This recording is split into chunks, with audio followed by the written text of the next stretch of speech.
Pada pagi ini seperti biasa dibagi 3 tim semoga bisa berjalan dengan sesuai harapan adik-adik semua. Terpenting lagi adalah harapan kami semua. jalan.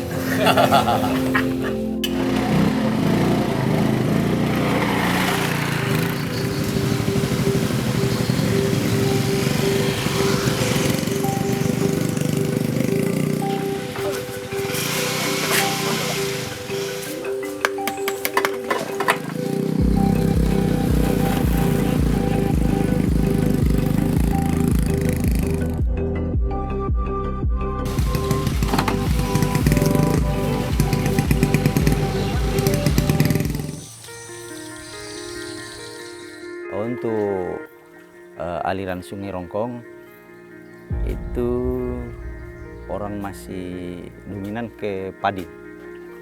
Jadi untuk daerah Malangke, khususnya di sini Malangke Barat, Baebunta Selatan yang belum dapat air saluran pengairan irigasi kecil, itu memang larinya ke tanaman coklat, jagung, dengan sawit. Kalau misalnya ini untuk persiapan irigasi Sungai Rongkong, kalau misalnya jadi itu otomatis kayaknya orang dominan ke persawahan, pertanian persawahan ya. Sedangkan sekarang belum ada pengairan. Tadi kami periksa pintu pembagian air, malah mereka mau kerok kebun coklat dan sawitnya untuk persiapan sawah. Kita di Luwu Utara, jadi selain irigasi pengairan itu ada namanya tada hujan. Kemudian kalau agak musim kemarau itu dibantu dengan sumur tanah dangkal pakai pompa air. Itu ada bantuan dari pemerintah, ada juga dari inisiatif masyarakat sendiri, swadaya. Iya. Saluran untuk Sungai Rongkong itu dapat 6. Ya bisa, kalau memang ada gangguan biasa memang hanya dapat 5. Kemudian ini karena belum ada di wilayah Baebunta Selatan, Malangke Barat, itu termasuk tempatnya kita di sini memang ada agak ketinggian. Ini daerah sana ini kemarin kita lihat itu persawahan ada memang ketika air Sungai Rongkong naik maka dia tidak bisa diolah, banjir.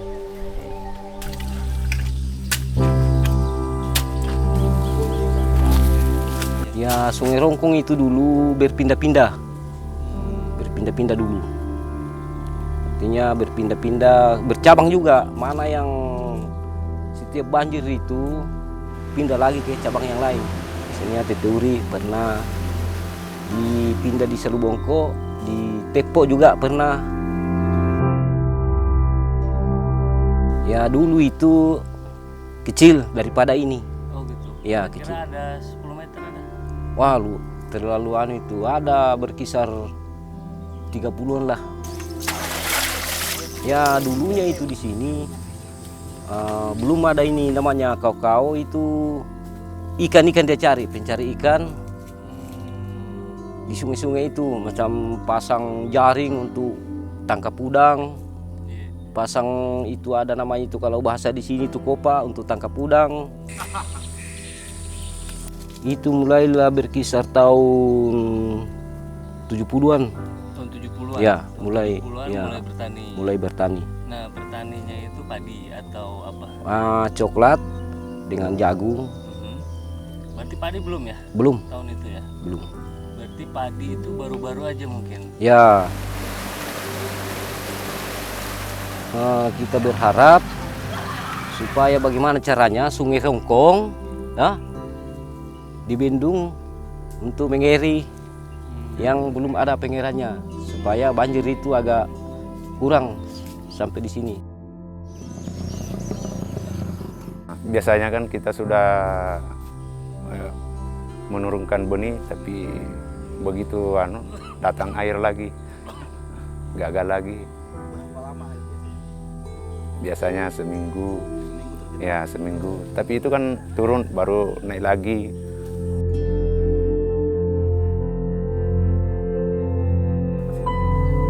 Kalau Sungai Rongkong itu kalau saya tidak salah mulai tahun 89 itu sudah meluap. Iya. Dan sampai sekarang hampir tiap tahun banjir. Walaupun misalnya di sini keadaan kering, tapi kalau di hulu hujan banjir juga. Apalagi tahun ini hampir tiap bulan.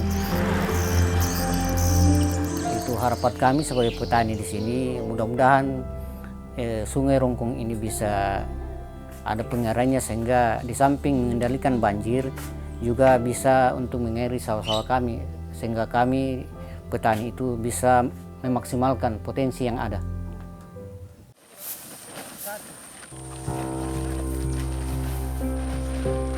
Jadi kalau di sini sangat meresahkan itu luapan Sungai Rongkong sebenarnya. Sangat terpengaruh Pak. Saya ini sendiri rasakan ini sudah 2 kali panen ini berturut-turut. Gagal. Nah, kemarin ini pas sebagian sudah panen, datang air Rongkong habis. Bahkan sementara panen Pak, tidak banyak yang tidak sempat diselamatkan yang sudah masuk hari. Ya, kalau awal-awalnya dulu itu kan terbaca sekali, jadi masyarakat itu pada umumnya bisa pelajari bahwa bulan-bulan ini kita tidak boleh tanam ini karena bisa dapat dampak dari Sungai Rongkong. Tapi sekarang Pak tidak ada lagi itu. Pokoknya biasanya diperkirakan bahwa ini kemarau, tahu-taunya tidak hujan di sini. Kenapa tenggelam lagi areal ini, areal persawahan apa ini? Ya, jadi itu saya teruskan cerita saya tadi Pak. Itu mulai dari 9-an saya pelajari di sini. Kemarin itu yang kebun-kebun kami itu, yang parit-paritnya itu, ya paling artinya kami tidak pakai jembatan itu, paling dilangkai saja itu. Tapi sekarang itu sudah puluhan meter dihantam di gara-gara air itu. Kalau untuk ini kegiatan ini untuk namanya pembuatan profil tanah. Itu dengan ukuran kurang lebih 1,5 meter kali 1,5 meter.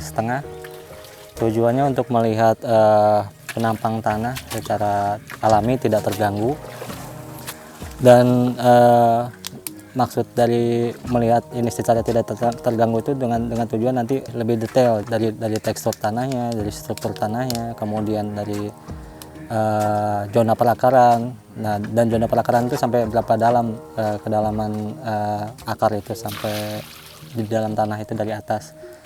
Karena kalau misalkan nanti ada faktor penghambat, biasanya faktor penghambatnya itu salah satunya ini air.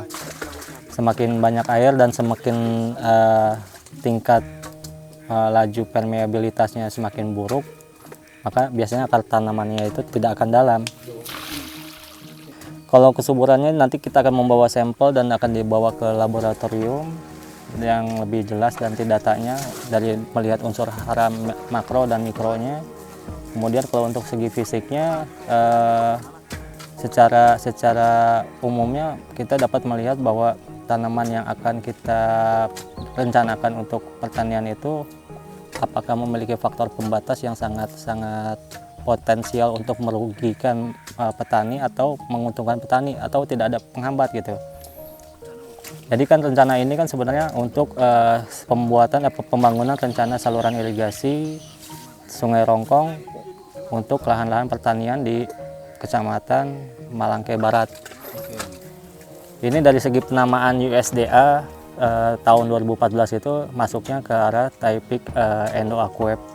Taipik Endo-Aquep itu tanah-tanah insectisol, tanah-tanah yang sedang berkembang dan memiliki unsur haranya sangat sedang sampai baik. Terus kemudian mempunyai faktor hidromorfik, jadi atau gejala hidromorfik dari lapisan atas sampai bawah dengan ditandai dengan warna tanahnya yang memiliki matriks tanahnya dengan kroma per 2 sampai per 1 atau gley dari lapisan atas sampai lapisan bawah. Dan sebenarnya dengan ciri seperti ini pun kita dapat melihat bahwa kendala terutama, faktor pembatas terutama untuk lahan pertanian sebenarnya air. Jadi dengan adanya warna gley dari atas sampai bawah itu mengkategorikan bahwa tanah ini itu memiliki tingkat permeabilitasnya buruk atau terhambat. Kalau untuk pembangunan irigasi sebenarnya bisa lebih baik, soalnya karena dia adanya jalur irigasi itu otomatis dengan adanya jalur irigasi pun kan terjadi saluran drainase lebih banyak kembali gitu. Jadi dengan jalur drainase yang nanti akan dibuat saluran irigasi pun nanti air-air yang ada di permukaan pun dia akan terbuang dan itu akan mendukung perakaran tanaman untuk lebih berkembang kembali dan tidak terendam oleh air. Ya, kalau untuk padi mungkin tanah seperti ini tidak jadi masalah karena memang padi pun pada saat waktunya kan dia akan terendam dan dibajak.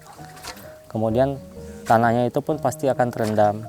Jadi kalau misalkan selain kita melihat output padi, kalau padi mungkin sangat tidak masalah dengan seperti ini, mungkin akan ada perlakuan yang lain seperti misalkan penambahan bahan organik agar struktur tanamannya itu akan konsistensi tanamannya itu akan lebih gembur kembali agar zona perakaran tanaman tuh bisa lebih luas dan berkembang dibandingkan tanah yang tidak ada organiknya. Dia akan lebih ke tanah tanpa organik itu biasanya dia akan padat dan zona perakaran tanaman itu akan memiliki waktu untuk menembus tanah itu tersendiri gitu.